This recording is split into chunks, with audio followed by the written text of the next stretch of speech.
Agora, eleição e reprovação aqui. Então, vamos lá para um assunto bem difícil. Então, quero começar a dizer que vamos ter uma mente aberta aqui para essa área e lembrar que tem pessoas boas dos dois lados.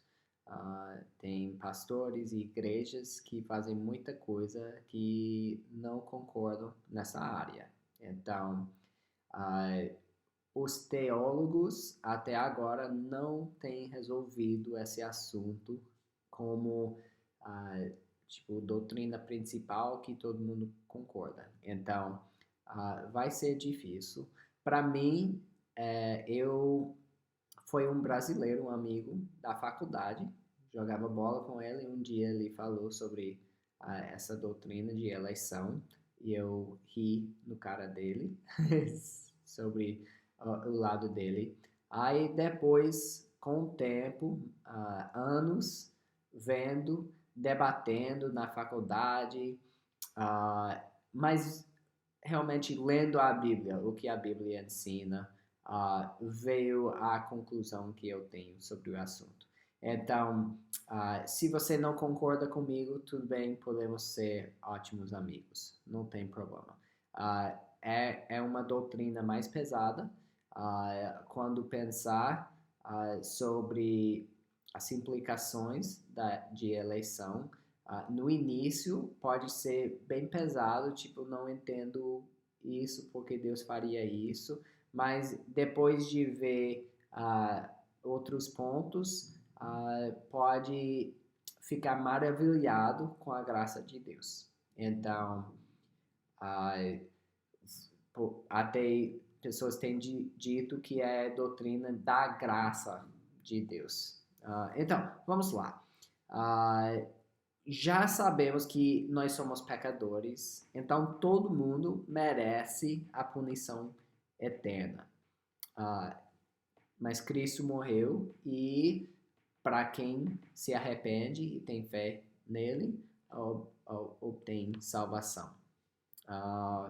Vamos considerar agora a maneira como Deus põe em prática essa salvação na nossa vida. Então, tem uma ordem. Essa ordem é bem importante. Está nas suas anotações. Eu estava olhando a prova agora. Essa ordem é bem importante.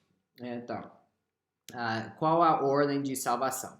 Então, começa com eleição. A escolha das pessoas a serem salvas por Deus. Número 2, chamado do evangelho. Alguém proclama o evangelho antes de ouvir. Romanos 10 fala isso. Para ouvir tem que ter as palavras, tem que ter pregador. Regeneração, então nasce de novo. Conversão, fé e arrependimento. Justificação, o direito legal de estar diante de Deus, então é justificado, o preço está pago. Adoção, entra como filho de Deus. E esses número 3 até 6 acontecem na mesma hora, de repente. Pode olhar para a sua vida, se isso já aconteceu, se pode ver que ficou óbvio, com outros ficou mais óbvio com o tempo, mas com alguns tem uma hora em que percebe uma mudança drástica na vida. Então, depende, mas na realidade, essas coisas acontecem na mesma hora. Número 3 até 6. Santificação. Santificação faz parte da salvação, porque salvação é o que? É que nós estamos livres do pecado. Agora, você vê hoje você já pecou? Provavelmente. Então, você está completamente livre? Não. Mas santificação é esse processo em que você está cada vez mais livre. E vai ver depois, número 10, em que fica completamente livre. Perseverança é em que você permanece em Cristo ao longo da vida. morte é partir para estar com o Senhor, então a separação da alma, da física, do material e imaterial. E glorificação, a ressurreição do corpo. Então, glorificação é quando a gente fica completamente sem pecado. E a obra da salvação em nossa vida está completa. Então, salvação é uma coisa só, um ponto só, mas também é um processo de ouvir, de se arrepender, de mudar a vida e ser glorificado e ser perfeito. Então, é ambos. A lacuna aqui, eleição é um ato de Deus antes da criação, no qual ele escolhe algumas pessoas para serem salvas, não por causa de algum mérito antevisto delas, mas somente por causa de sua suprema boa vontade. Será? Será? Você concorda com essa definição? Lê de novo, pensa um pouco. Dá uma pausa no vídeo. Será que eu creio?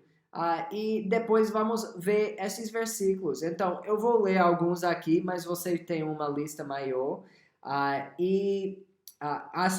Os outros versículos a gente vai ler embaixo também. Nem todos, mas era bom ler esses versículos. E era bom, talvez, não ter pressa em mastigar essa doutrina. Leva tempo, leva a vida. Uns anos, talvez. Atos 13, 48 diz: ouvindo isso, os gentios alegraram-se e bendisseram a palavra do Senhor. E creram todos os que haviam sido designados para a vida eterna.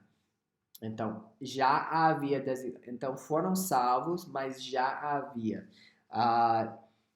Romanos, eu vou para Romanos 9, primeiro, 11 a 13, diz, todavia, antes que os gêmeos nascessem ou fizessem qualquer coisa boa ou má, isso é Jacó e Esaú, fim de que o propósito de Deus, conforme a eleição, permanecesse, não por obras, mas por aquele que chama, foi dito a ela. O mais velho servirá o mais novo. Como está escrito, amei Jacó, mas rejeitei Esaú. Bem forte. O que significa isso?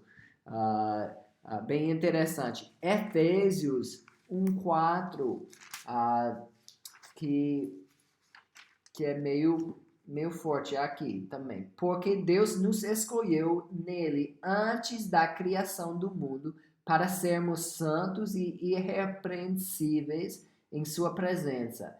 Em amor nos predestinou para sermos adotados como filhos por meio de Jesus Cristo, conforme o bom propósito da sua vontade, para o louvor da sua gloriosa graça, a qual nos deu gratuitamente no amado.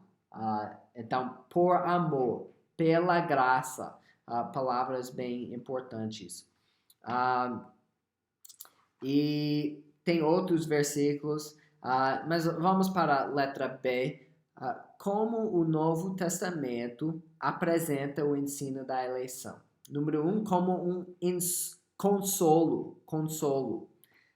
Romanos 8, 28 diz, sabemos que Deus age em todas as coisas para o bem daqueles que o amam, dos que foram chamados de acordo com o seu propósito. Deus age para o nosso bem. Número 2, como uma razão para louvar a Deus, como a gente leu em Efésios 1 agora, para louvar a Deus. E número 3, como um incentivo à evangelização.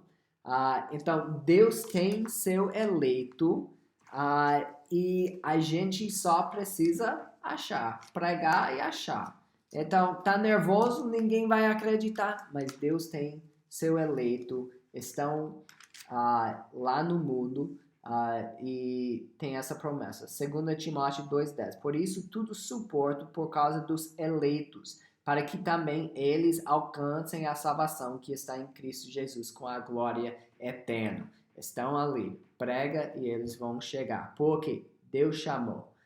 Não depende da sua pregação forte.